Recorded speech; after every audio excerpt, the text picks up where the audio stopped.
Buenas tardes, alumnos. Hoy vamos a continuar con miembro superior. Y del miembro superior vamos a hablar específicamente del antebrazo. Vamos a hacer un recordatorio de la cintura escapular, que está formada por ambos huesos del hombro, clavícula y escápula de ambos lados. Y va a formar la cintura escapular. A este nivel se va a unir el miembro superior. El brazo es el segmento que va a estar formado por el húmero. El antebrazo es el que hoy vamos a comenzar a través del radio y va a estar formado por el radio y el cúbito y la mano. Volvemos a repetir. Hombro va a estar formada por la clavícula y la escápula por detrás, como lo podemos ver acá.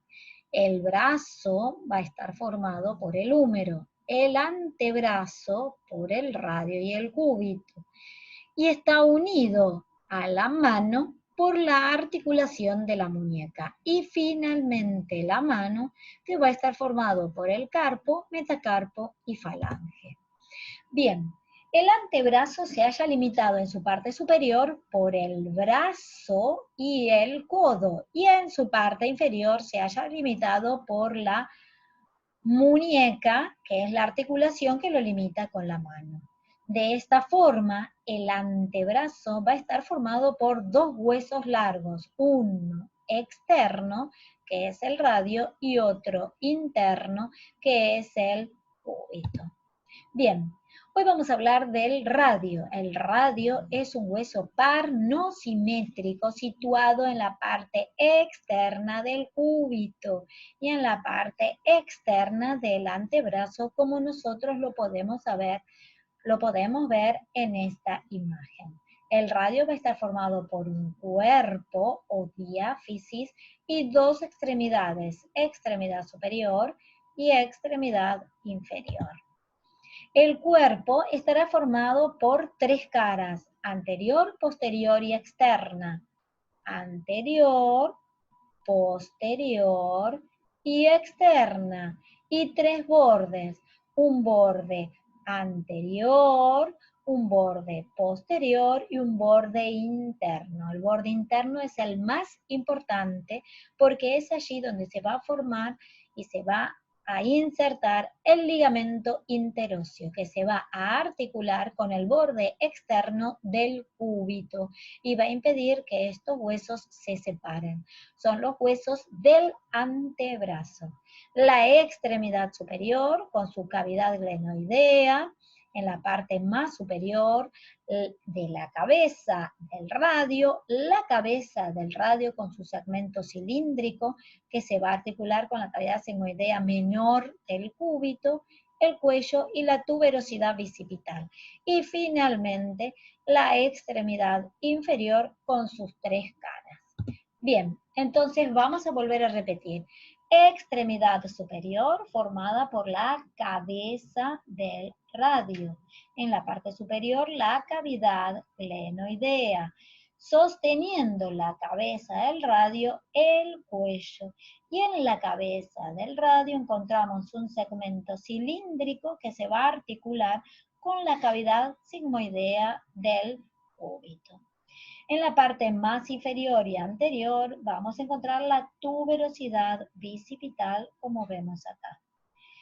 Hablando de las caras, cara anterior, y ya hablamos específicamente del cuerpo o diáfisis, cara anterior, que está poco definida. En esta cara anterior vamos a encontrar el agujero nutricio. Cara posterior, también vamos a encontrar músculos que se insertan y cara externa. Y después borde anterior, borde posterior y borde interno, como estuvimos hablando anteriormente. Bien, ahora vamos a hablar del cuerpo diáfisis. Volvemos a repetir lo que hablamos anteriormente. El cuerpo presenta una curvatura externa generalmente poco pronunciada y otra interna de concavidad mirando al cúbito. mucho más acentuada. El cuerpo tiene forma triangular y prismática. Su cara anterior es casi plana, ligeramente cóncava en su parte media, y se encuentra el conducto nutricio del radio. Y se insertan los músculos flexor largo del pulgar y en su tercio inferior el pronador cuadrado. En la cara posterior es redondeada en su parte superior y está cubierta por el supinador corto. El resto de su extensión es plana y ligeramente cóncava, y en ella se insertan los músculos abductores y extensor corto del pulgar. Y finalmente la cara externa es convexa y redondeada en la parte superior, se inserta el supinador corto y en la parte media una superficie rugosa destinada a la inserción del pronador redondo, y en su parte inferior es lisa y está en relación con los tendones de los músculos radiales externos.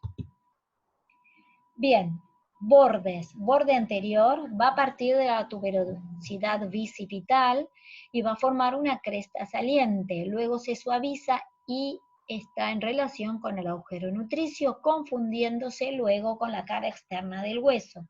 Borde posterior es muy obtuso, difuminado, sobre todo en sus extremos.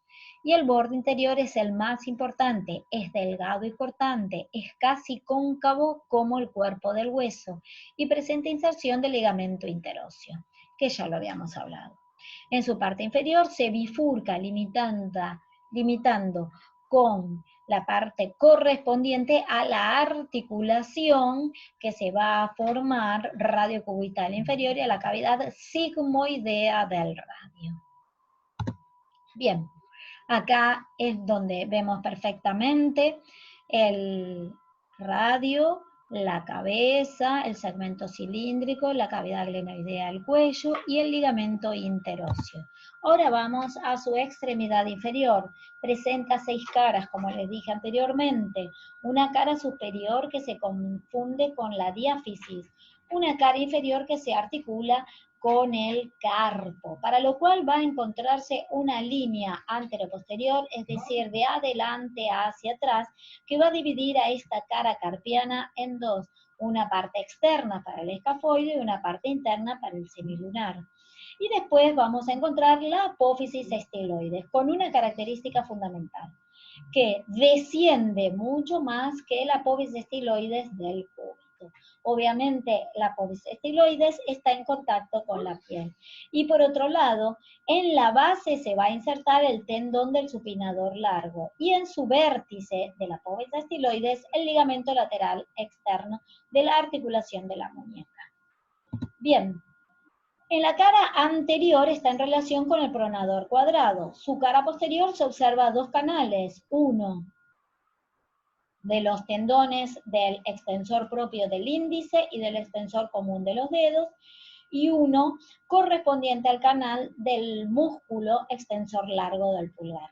La cara externa, también llamada cara póstero externa, presenta también 2 canales tendinosos, uno interno y externo, para los tendones del primero y segundo radial externo y para los tendones del músculo abductor largo y extensor corto del pulgar, respectivamente. Y finalmente la cara interna, donde presenta la cavidad sigmoidea del radio que se va a articular con el cúbito.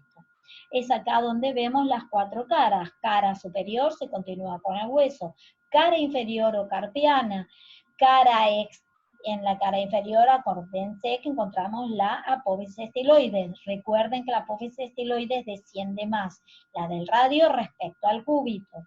Cara externa, cara interna que se va a articular con la cabeza del cúbito a través de la cavidad sigmoidea del radio, y eso va a formar la articulación radiocubital superior. La cara anterior está en relación con el pronador cuadrado y la cara posterior encontramos canales vasculares. Bueno, acá terminamos con la parte de radio. Nos vemos pronto.